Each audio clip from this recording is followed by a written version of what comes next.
Indy 1031 Wino Wednesday, every Wednesday at 11 a.m. Indy1031.com. Got a lot of stuff on YouTube also. Wine knowledge. 3 bottles and 1 expert. Do it every week. Today, Maynard James Keenan from Tool, Perfect Circle, and Puscifer. Yes. I just hate saying that. I got to tell you. Puss in Boots. That's the last time I'm going to say. I'm going to say Puscifer from now on. We have a major CEO here, Brian Liu from LegalZoom.com. Am I pronouncing your name right even? Liu. Liu. Okay. Brian Liu. He's a wine guy. Before we get to bottle number 2, I want Brian to tell us about his site that celebrates wine and food, because he invented the greatest thing to ever happen to the legal industry, unless you're a jerk lawyer. If you're a nice lawyer, you like it. I'm a nice lawyer. I like it. Great. Now, you're doing the same thing for the food and wine world? Is that what I see? With a couple friends of mine, started a site called fooddigger.com, and it's really about finding other people who have similar food tastes to you, because you go on to a lot of these other food review sites, restaurant review sites, and you don't know who to trust. You see all these different reviews and I don't know, should I trust this person, should I trust that person? So it attempts to match people based on flavor characteristics, imagine it's almost like Match.com or eHarmony meets Zagat. I like that. Yeah. Because I'm using Urban Spoon on my iPhone or whatever, and you read all these reviews from people. Yeah. You don't know these people. Yeah. How do you spell Food Digger? With 2 O's and 2 D's. That's Food Digger. That's 2 D's. Yep. And only 1 G. Food Digger. No. No. 1 J. Fooddigger.com. Yeah, because a lady could be like looking online and going, oh, this guy loves the same kind of food I do. And then it was a news story about his last meal, and he was a murderer, rapist, serial killer that died in prison. And you want to get out of that. You want to get to people that are, of your social status too, right? And you do a little screening, I hope. I don't think you're going to find. Unfortunately, the serial killers are still going to be able to get through somehow. We don't have that on our screening yet. Okay, but by the time they start blogging about food, it's usually they they're can rounding blog about third. prison food. Ooh, blogging about prison food. Say which ones have better food than the others. I don't know. Maybe San Quentin's better than Pelican Bay. Yeah.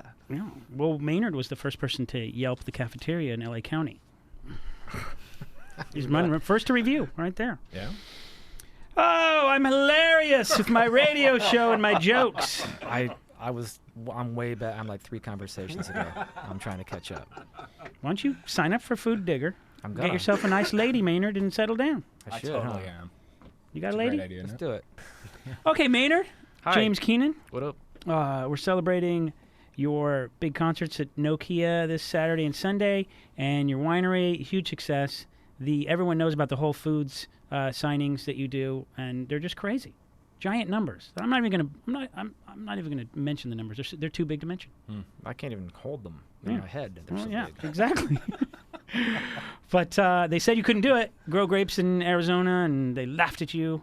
They laughed. They drove by and scoffed. Yeah. Well, the biggest hurdle is that it's a financial hurdle. It's just expensive to put in a winery and put in a vineyard, and the downtime is like 7 or 8 years before you see dime one off your bottle. So most people don't try to establish a wine industry in an area that's uncharted. Although we realized getting into it that northern Arizona was charted wine country. It's just prohibition pretty much interrupted the whole process. The interruption process. Yeah. Yep. And so the startup costs are so extreme back, and then you get the depression, so nobody bothered. Right. It wasn't until the mid 90s or early 90s that somebody actually started doing it in northern Arizona. They've been doing it since early 80s in southern Arizona. Now, So are it took a while. people copying you? A lot of people are starting up. Yeah. Do you ever say "Don't copy me"? Because I said that a lot as a kid. You tell people "Don't copy me," but in the wine world, you say "Come on." You want if you're worth your salt, winemaking or grape growing, you want as much going on around you as possible because it's a support network. Yeah, and pretty soon someone builds a bed and breakfast, and Exactly. we're all going to get rich, right, Brian? Bottle. What do we got in bottle number 2? We have our Super Tuscan blend. This is our food wine. This is something that's supposed to go with some pastas and some light meat dishes. Red sauce. It's our Sangiovese Cabernet Merlot blend. This is 100% Arizona fruit from southern Arizona. This is our first year. This vineyard was like I said, it's just a hard financial battle. So the guy that previously owned it just didn't have enough money to really keep it up. So when we took it over, it really, really took a lot of effort to chop stuff back and retrain things and replant and graft over and all that stuff. So this particular like a lot of bottle work. is all we had to work with this first year. The second year we had so much more fruit, and it was such better fruit because we kind of whipped it into shape. There were potassium deficiencies and just a lot of stuff going on. Watering schedules are off, but this is what we had to work with that first year. So we put this together. Difficult task to pull it off, but we picked through the best of the best to make it, and here you go. And how many bottles of something like this? Probably only about just this one? I think 1,000. Yeah, there's only this one. We just opened it. Damn. And scene. What's the percentages on the grapes in this? Oh, let me just bust out my old man glasses and let you know. Check it out. I'm all tangled up. I liked your LA Weekly. Could've warned me about that Your LA question. Weekly Sorry. video, Maynard, that you did for the shows was really funny. Just want to let you know. If you haven't seen this thing, you look. It's Maynard's doing an interview with the LA Weekly, and he's got the girl in handcuffs, and I guess you shaved She your was mustache bad. off. She was bad. She was naughty. She was naughty. Yeah. 43% Sangiovese, 40% Cabernet Sauvignon, 11% Merlot, and we have a little bit of Cab Pfeffer and Petit Syrah in here. It's very, very smooth for that much Sangiovese. Yeah, it's It's I think lovely. Sangiovese for Arizona is going to be a pretty solid grape depending on where you plant it. Yeah. Malvasia Bianca is shining.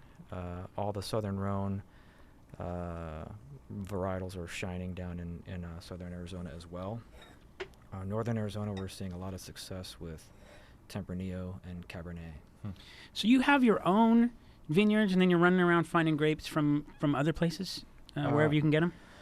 We get grapes from California. We did for the first 4 or 5 years, but now our vineyards are producing. So I have my own vineyards that are up north that are more the estate vineyards. But The estate wine. But Eric and Glomsky has Page Spring Oh, Cellars, yeah. and he and Yeah, I him and- share Arizona Stronghold Vineyards, which has its own wine, but we also cherry pick our wines out of this vineyard. So the Malvasia Bianca that's in the Premier Paso came from Arizona Stronghold Vineyards. Alrighty. Is that confusing? No. Well, it probably is to some people, but I've been, I've had you on here 3 or 4 times. I'm finally starting to get it. It's like listening to John Cleese in Meaning of Life try to explain what you're supposed to do with your books and your lunch and whatnot in that classroom scene. I was thinking the same exact thing. Perfectly simple. That's delicious. That would be great with food. Yeah, this is a food wine. Yeah, if there was food, you could eat the food and you could drink the wine at I the should same consider time. It'd be bringing awesome. in some homemade pasta to kind of wow you. I but would you like go. you to do I just that didn't next have time. the time. Some cheese. I moved the show to 11 a.m. to allow for that, but no one 3 did bands in a anything. winery, dude. Give me a break. Brian, I'm still working on my my own private label, Chardonnay.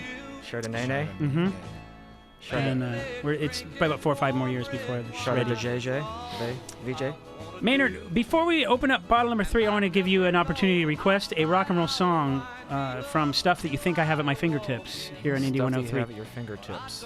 I have a wanting to magic do thing. I type in the name of a band, and It comes up. magically can play a song. I keep waiting for you to play the Legions of Rockstars version of Mother by Danzig, but you don't do it. I don't have that. You refuse to do it. I don't have that. Great idea. Right? Yeah. It's a good song. Actually, the kids I are don't know. gonna What be do we want to play today? You better hurry or I'll take a call from Do you one of your have fans. any Sweethead? Troy Van Leeuwen's new band? No, No. of course not. I got Suede Head. Do you have any Josh Freese's new album? Do we have Josh Freese's new album? No. I do. I can find it. There you go. I can find it. That's what we're gonna do. Okay. We're gonna come up with a Josh I'll tell you what I'm Freese going to do. track. I'm going to... Oh, wait. That guy. All right. It's going to take me a minute to find it. So you're going to have to be happy with something else until I find it. But I That's think it's a totally good fine. idea. Something involving Elton John. Well, Why do you do this to me? Something involving John Travolta. That's not going to work. you have any Glenn Campbell? Runaways. Runaways. That we can do. Okay, Runaways. I knew you were going to... Cherry Bomb. That we can do. Well, I'm really upset that you picked that obscure Cherry Bomb song because I don't know if I have that one, but I'll try. Wino Wednesday, Maynard James Keenan is here. We're going to open up one more bottle, correct? Yeah. Indy 1031.